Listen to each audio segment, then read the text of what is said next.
I am very delighted to actually welcome a longtime friend, Olaf Groth, as the second keynote here at the summit. There he is. Welcome, Olaf. Good to see you as always. Good to see you too, Thomas. Let me have the honor to give a quick introduction, and then the stage is yours. All right. So Olaf is a global strategist, and he is the think tank founder. He is an advisor. He is an author and a speaker for tech disruption in the global economy. He is a founding chairman and CEO of advisory think tank called Cambrian Futures and of concept development firm Cambrian Designs, and has literally 30 years of experience as an executive and advisor building strategies and ventures across 35 plus countries with multinationals, startups, VCs, foundations, governments, and academia. Olaf also teaches across the United States, in Europe, of course, in the Middle East, Africa, and Asia as a professor of practice for global foresight. Olaf most recently's book on the cognitive economy, it's called The Great Remobilization Strategies and Designs for Smarter Future, is being released, if I can say it here out loud, on October 17. So mark your calendar. Through MIT Press. Following his already successful AI books called Solomon's Code, Humanity in the World of Thinking Machines and the AI Generation. I read it front to back and I like the book. I can highly recommend it. So with that, Olaf, welcome, and the stage is yours.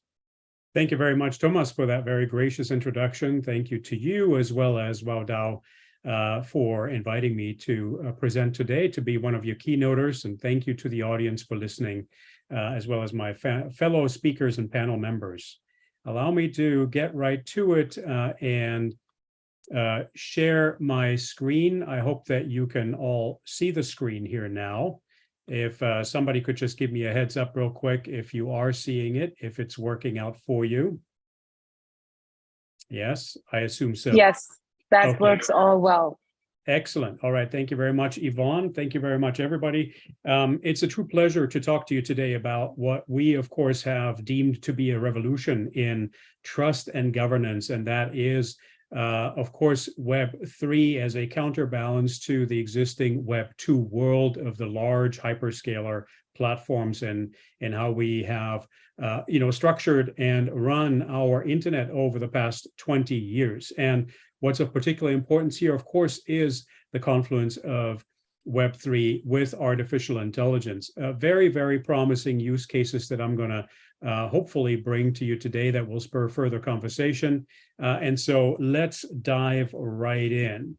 This is the world that we know, right? This is the world of the multi-sided, or at least two-sided digital platforms. We all know the names, right? The Googles, the Amazons, the Facebooks of this world, the LinkedIns of this world, and of course the big Chinese platforms, Alibaba, Baidu, Tencent, and others that are really forming an oligopolistic structure, as it were, in how they instantiate artificial intelligence within their business models. And what you're seeing here is a schematic, right? It's a multi-sided business canvas that we're all familiar with. We all, no matter where we are on these different sides, on these big platforms, we all produce something and we all get something out. We all put something in and we take something out.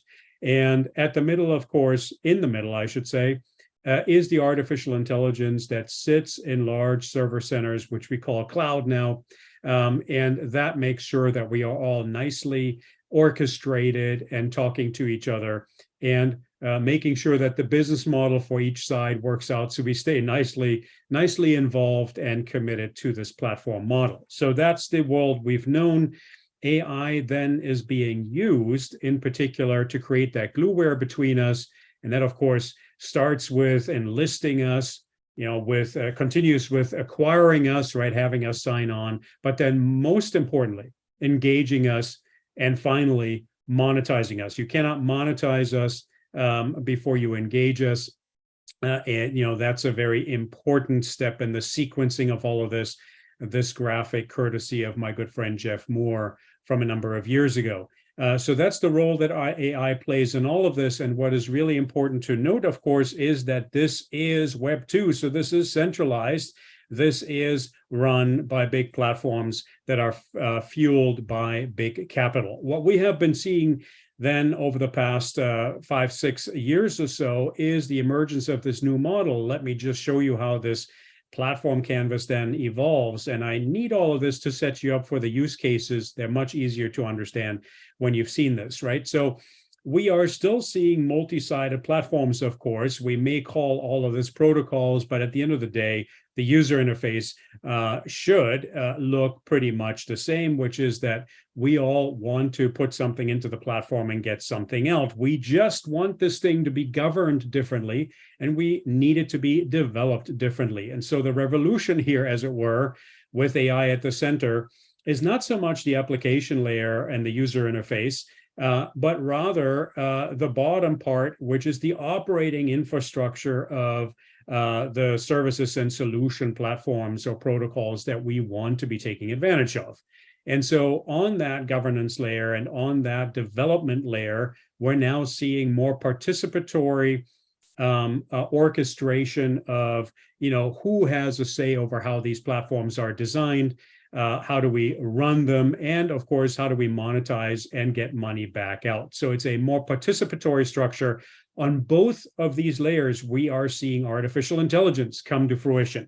And here is what that looks like, right? These are 4 archetypical use cases that we have put together. That is, my team at Cambrian.ai and I have looked over. Can we give you a schematic that gives you a bit of an impression as to what's coming, or what has already been emerging, right? So first and foremost, use case number 1, there is a reorganization of compute power and data resources in Web3 with the help of AI. I'll unpack that for you. Similarly, use case number 2, decentralized ownership, monetization, and governance. That's what I just teed up for us, right? Thirdly, and very importantly, because we've been hearing so much about how there is fraud and money laundering and all kinds of nasty behavior in Web3, and we can discuss whether the percentages of that come close to the fraud that is already happening in our more centralized world. Yes, but that's not the topic of this particular keynote. And that is authentication and trust generation in this new paradigm. Very, very important. We call it a trust revolution, so let's make sure that we generate more trust. And then, of course, lastly, reserve currencies for the agent economy in Web3. All right, let me unpack all of that. On use case number 1, decentralized compute and data resources, most of you are well familiar with the fact that we are, of course, very centralized in how we have been organizing ourselves with this near oligopolistic structure that is run by the large platforms. What that leads to is, of course, a centralization, a concentration of both market power as well as capital formation, right? You can't build a Google without a lot of money. You can't build a Google without a lot of talent. And that talent then builds very expensive compute power and starts to develop very expensive algorithms that are also incidentally very energy consuming. So big is beautiful in this model, only of course, that is not necessarily conducive to innovation on, let's call them fringe use cases, the long tail that, as we all know, sometimes spawns the next big thing because it is disruptive and comes out of left field. So we are now using artificial intelligence in blockchains on the chain to generate compute power and aggregate compute power via edge computing. We've seen, of course, NVIDIA's networked GPU approach spring up. Qualcomm Snapdragon AI chips are ideally suited for the edge computing, very energy efficient as well. And we're seeing all of this now being utilized by new types of Web3 applications like BWS for, creating and training new models, new cloud models like Together, for instance, Filecoin here for decentralized data storage, and one of the most recent newcomers, new kids on the block that just won an award while I was in Tianjin with the World Economic Forum is duality, right? Being able to crawl distributed data sets that are encrypted without decrypting them, without lifting any primary data, and certainly without transporting or relocating that data, which is where so much privacy concern and so much security concern is had. So the decentralization of compute and data resources in AI-powered Web3. Use case number 2, distributed ownership and governance. This is, of course, central to this new paradigm. The large corporate platforms are run by centralized boards. Sometimes we feel that the agent conflict, of course, is alive and well, and there's certainly no democratic instincts there. And, that has been working reasonably well in terms of giving us convenience and low price points, but it also means that it's not particularly participatory. And so as we become prosumers, producer consumers, we have started to feel that the deals that we're being given by these platforms aren't exactly equitable, aren't exactly fair. And so let's have a conversation about this. We don't know yet what constitutes fair, but let's have a negotiation. There needs to be a negotiation, a new negotiation around a more fair value exchange, more transparency, distributed types of market structures. And what better mechanisms for these than decentralized autonomous organizations, the DAOs that are very much in the name of our host here today. And so we're seeing lots and lots of application areas depicted here spring up that, of course, need to use artificial intelligence to coordinate, orchestrate that kind of ownership and governance structure. Use case number 3, then, as we do all of this, we need to pay particular attention to security and trust assurance. We are not deserving of the label of trust assurance if we don't actually follow through on that, right? So we need to acknowledge that, of course, AI models, whether they're Web 2 or Web 3 instantiations, have the ability to create things that we don't like deep fakes, for instance, right? And then the cousin of the deep fake is really synthetic data, right? You've got the negative and you've got the positive here side by side. Synthetic data, of course, can generate a lot of positives for us as we try to privacy protect ourselves. That's very valuable, but it can also be used to emulate you and to create fakes of what you are and who you are. And so we need to get a hold of this and need to make sure that this black box of artificial intelligence is essentially made more transparent. And the way that happens is with new types of user key exchange protocols and methods like zero knowledge proofs, right? Q&A, as it were, that needs to be put in place in order to verify that a transaction really has taken place, that people are in receipt of or in possession of the matter or the material or the currency that was supposed to be changing hands. And so zero knowledge proofs, key exchanges orchestrated by artificial intelligence, including generative AI, watch that space. And then finally, the future use case here projecting out a bit, maybe 5 years or so, who knows, KYC and reserve currencies for AI agents. We believe that we could well be in a B2B context, in an enterprise services context, be looking at an agent economy between corporate entities, whether small or medium or large, for certain types of high volume transactions that are reasonably low risk with bounded transaction amounts and fairly precise orders enshrined in smart contracts. Agents can now start to trade with each other. The way that needs to happen, of course, is through cryptocurrencies, because we don't want to hand cash to a bot that will create a lot of distrust. And we do want that trust buffer between the fiat economy and the crypto economy. I think These days, we're getting pummeled with more news of crypto exchanges not doing so well.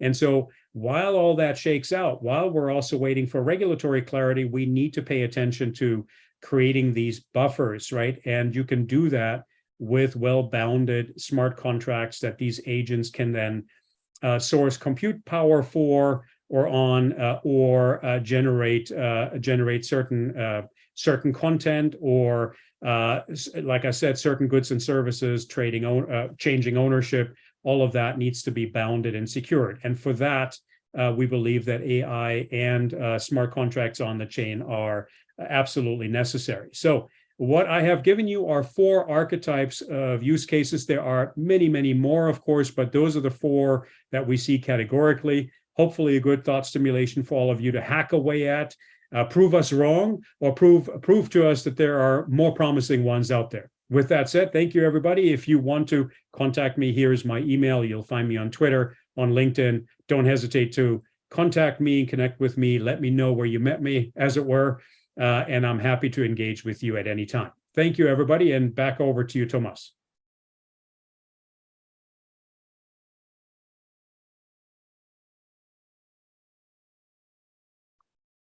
Olaf, here we go. Hey, thank you very much, as always. Very insightful. You are actually a compliment to you. You are the first one who's actually ahead of schedule. I really appreciate that. So taking advantage of that, let's opening up the stage here for some questions from the audience. I see Sonia is calling in or dialing in. So do you have any good questions? Sonia?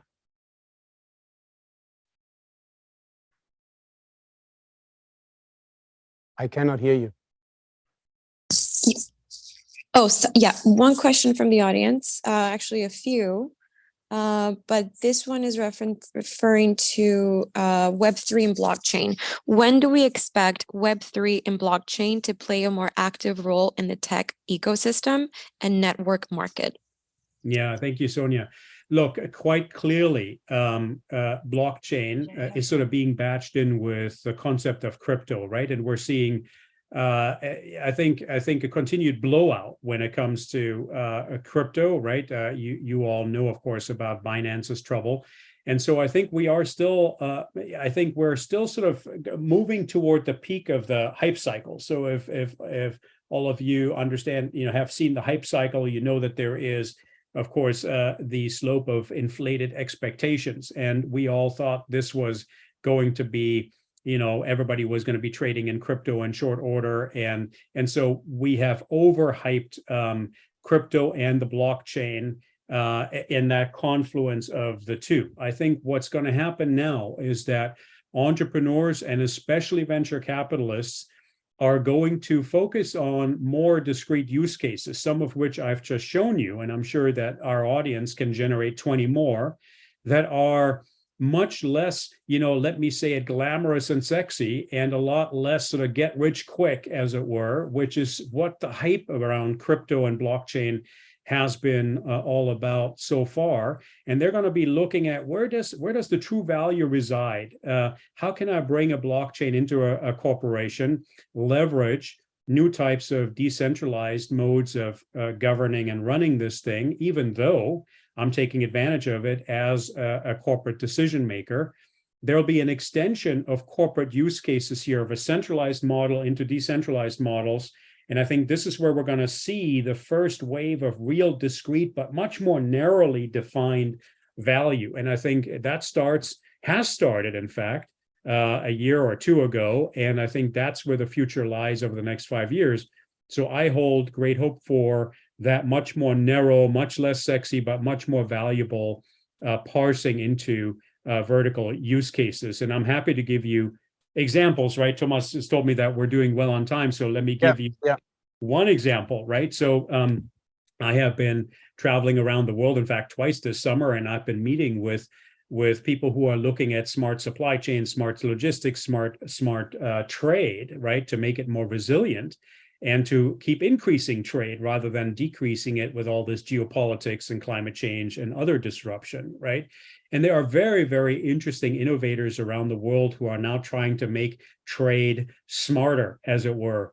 And what they're trying to do is they're trying to use smart contracts to understand when a good is leaving a certain port, let's say in India, and expected to hit Dubai to be going on to wherever, Los Angeles, right? And so they're using this technology as a logging mechanism, a real-time logging mechanism to create visibility on expected delivery times. But I think that that is only the smallest and lowest hanging fruit here. What we've been discussing is, can you use Web3, blockchain, and artificial intelligence to incentivize a remote supplier in, let's say, the hinterlands of Vietnam to come onto my global smart trading platform and ready themselves with some guidance from the mothership, as it were, to be switched out for a supplier that's in trouble, or that is suffering from sanctions, or that is being flooded by climate change, or has a freighter caught up in some canal. And so the question then is, how do you incentivize a small supplier in the hinterlands of Vietnam to play ball, as it were? And for that, of course, you need to be able to cut them in, develop new commercial structures, and become part of a larger global platform. That means you have to employ more blockchain and Web3 governance and revenue sharing paradigms. And all of that is really the Wild West right now. We haven't scoped this out, but the actors, the players, the executives that I'm talking to around the world are saying that is, conceptually speaking, where we need to go. Now we need to figure out how to put it in place. And of course, we all know that's where the real work starts. But I would say on a 3 to 7 year horizon, we're going to see more and more models like this. I visited an amazing demonstration facility in Singapore, for instance, run by McKinsey in collaboration with 𝐿9, smart supply chain company using AI, that was starting to look exactly at those types of things with NASA-style control centers to figure out how to move goods and how to incentivize people to generate them, to produce them, to ship them, to take receipt of them, to market them at just the right time. And again, that is a wickedly complex integration problem, but we will get there eventually. And may I add to that, you are, Olaf, playing right into what we are trying to build and what our mission is. I really love the examples of a true business application based on blockchain that can solve real problems that we have today that cannot be solved without blockchain. And I am also thankful what you just said, that we have to acknowledge, fortunately or not, unfortunately or not, that the current terms of Web3 and blockchain has unfortunately not the best reputation in the overall market because of the Wild West, because of crypto, Binance, FTX, you name it. And this conference, its primary mission is to unlock the potential of Web3 and blockchain for the AI community to then join a DAO and have something decentralized. And I'm coming back to the legal session that we just heard from these experts, that we are building a membership, a DAO that is owned by the members, for the members, to serve customers. So I'm thankful the way you just articulated that. Thank you very much. Maybe next question. Yes, the next question is around the development of both AI and Web3. So will AI benefit Web3 and influence it, or the other way around, or perhaps both simultaneously? Yeah, so I think it's both, but I think it starts with AI, right? I think what we're seeing is through generative AI and these very low-cost subscriptions that you will get a lot of users that go on a chain that will be able to use generative AI to develop narrow applications that allow you to converse with other people on the chain in a more automated way. All of that will be, of course, enabled by compute power, decentralized compute power, like the one that I just showed you, right? Whether it's NVIDIA chips or whether it's Qualcomm chips on a handset. You will eventually, for the true potential of the chain to come through, need to leverage more decentralized compute power on the chain. And it's not like Web 2 compute power and large cloud computing is going to go away. That's going to be with us for, eternity, as it were. So this is really an augment, and it's really an ancillary model for certain types of use cases where decentralization is really needed, right? So for instance, in healthcare, right, where you really don't want your fitness device data leaving your wrist, as it were, and you still want to be able to analyze it, diagnose what's going on, and spit out messages to you, but you don't necessarily want to give that to the big hyperscaler platforms making sense of your hormone movements or your heart health or whether or not you're overweight, and God knows where that data is going to end up, right? And so I think very narrow use cases like that will benefit from the confluence of open source generative AI and decentralized edge compute power. And so I think it's yes, I will admit it's a supply side forward type approach, right? Because the gates on those two items, meaning affordable AI and decentralized compute power, are so capital intensive to get there that we needed to wait for it first. But I think as we are seeing more regulation come up, whether it's in Europe or here, on protecting consumers' data, on assigning new types of digital property rights for the data we generate, right? We will also then see much more demand for those types of technologies. So while we have a supply side push, we will then also generate a demand side pull that utilizes what's being supplied. And so I do think that is on the horizon. It does have that critical element of regulators stepping up. I think that would really, really help. And I'm hoping that Europe will be one of the locations that will lead on this, because it is playing into Europe's deficiency, of course, which is that they don't have large hyperscaler platforms and cloud businesses to begin with. And so, and they are very privacy and security conscious. And so I'm hoping that we'll see smart regulation emanating from there, but we'll have to see. Of course, the United States needs to do the same thing. We're now all paying attention to the writers' strikes and the actors' strikes in Hollywood. I think there's a good chance that from those types of precedents and precursors will be a newfound awareness in Congress that we need to regulate digital property rights. And when that happens, we'll see a lot more decentralization that has the right safeguards there with AI and otherwise. I hope that makes sense. I have another burning question, but before I ask my own question, maybe one more from the audience.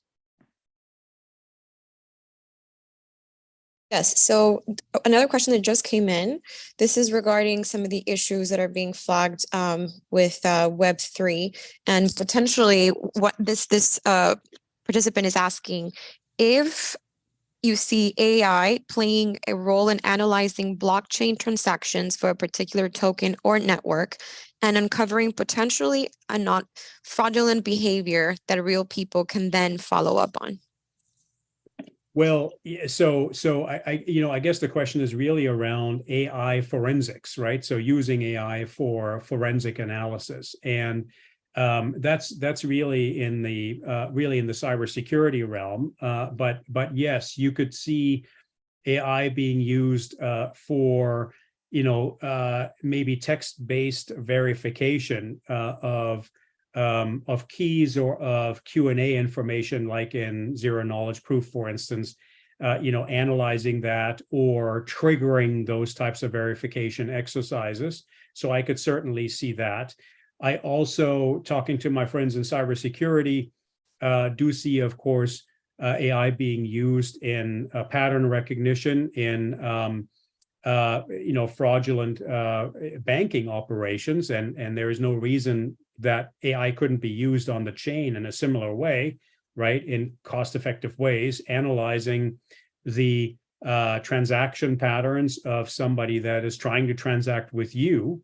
And there could be a decentralized distributed AI for that, seeing patterns of potentially fraudulent behavior, maybe movements of transactions on the chain. So there is that. There is also using AI for anomaly detection.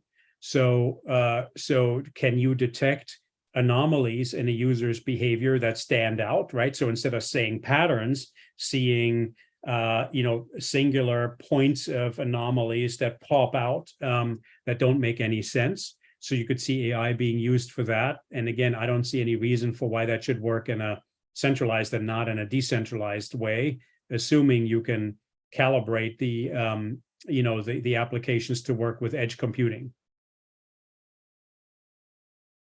All right. I like to add another question, unless you have a really cool question, Sonia. Otherwise, I would like to throw in mine. I think we're okay for now. Okay, thank you. Now, anybody here who has or is following Olaf on LinkedIn or social media will recognize almost every summer he flies around the world twice, I would say.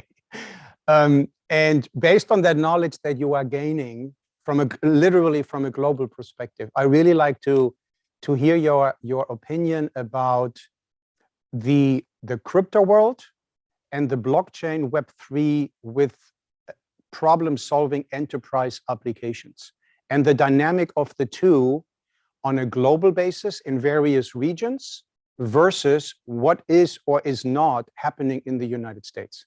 Yeah. So it's probably no surprise to anybody in the audience, and certainly not for you, Thomas, or your partners, that a lot of the leading hubs on crypto trading around the world are hubs that have either a pattern of weak institutional frameworks. I'm talking about countries and markets in Africa. Certainly even before the Russian war in Ukraine, we knew that Russia and Ukraine were in fact crypto trading hubs. And then, yes, also Southeast Asia being hubs. It may well be that Silicon Valley is a hub for innovation, but when we talk about transaction volumes, then we've certainly seen those non-traditional, non-digital frontier regions, I think, pull away from us and lead. But as we are now seeing regulators crack down, and rightly so, and as we are seeing the deflation of some of that, like I say, get rich quick kind of paradigm, not to diminish that there are some legitimate needs, obviously, for bypassing dysfunctional institutional networks in any of these markets that I have mentioned. Okay, we will see the deflation of some of those leading hubs around the world. However, I think at the same time, there is something else that is coming up now that will give a boost to a lot of countries around the world, and first and foremost, what we call Alt-Asia, or that's what people call alternative Asia, right? Meaning alternative to China, and that is yes, Vietnam, Thailand, Indonesia, Malaysia, Singapore, the Philippines, and then of course prominently India as well, and maybe less so, but connected as well, Japan and South Korea. And so and by the way, collectively, those economies in terms of GDP as well as population are collectively bigger than China. And let's not forget that China is shrinking from 1.4 billion to 800 million people by the end of the century. Now, that's a long time for most of us. We will likely not be alive unless you're a billionaire that wants to freeze yourself. And so because of that potential, we're now seeing the Biden administration and its allies invest much more heavily in those places, in Alt-Asia, Of course, India was well known, right? We're now bringing a lot of semiconductor know-how and fabs to India. But then next is Thailand, Vietnam. Lots of money flowing in there now. Biden just visited Vietnam. The new comprehensive strategic partnership between the United States and Vietnam will be very important for development of new cutting-edge competencies, and actually AI and semiconductors are right there at the top of the agenda for Vietnam. We're now looking at semiconductor design centers being put in place in Vietnam. And Vietnam has always had small pockets of AI competencies there. They were small, but they were there. And so now that's all being given a boost. We'll have to see how all this plays out. Thailand is, of course, a little bit behind Vietnam in terms of attention and money flows to it, but it is struggling and striving to catch up and say, hey, I'm here too. And I think there are some very attractive aspects about Thailand when it comes to digital. And then, of course, the other markets that I mentioned. So there'll be a string, as it were, of good pearls to be had. And so I'm confident that that will pick up on some of the crypto, the blockchain, the Web3 innovation that is happening, the AI innovation that is happening. And in fact, nobody has really ever mapped that. And it's important to map it, because if it's getting a boost now, then it's going to be a global player. It's going to be a global center of innovation for us on AI, Web3, and compute power. And we need to understand it better. And in fact, I'm engaging with my team with a potential client in Southeast Asia to do exactly that kind of mapping and to show the world just what tremendous innovation power there is in that region. So stay tuned on that. Excellent. Olaf, before I close this session, I can tell the audience this was not scripted, because as I'm thanking Olaf, I would like to invite Chris on stage to be the moderator for the VC section, because he flew all the way over from Vietnam, and he is heavily invested and is an investor and an expert in Web3. And we have a panel coming right now where the majority of the investors are actually heavily either from Asia or actively in Asia. So this wasn't scripted. Olaf, as always, you are right on the money, and I thank you very much as always. See you next time. Thanks to you, and see you.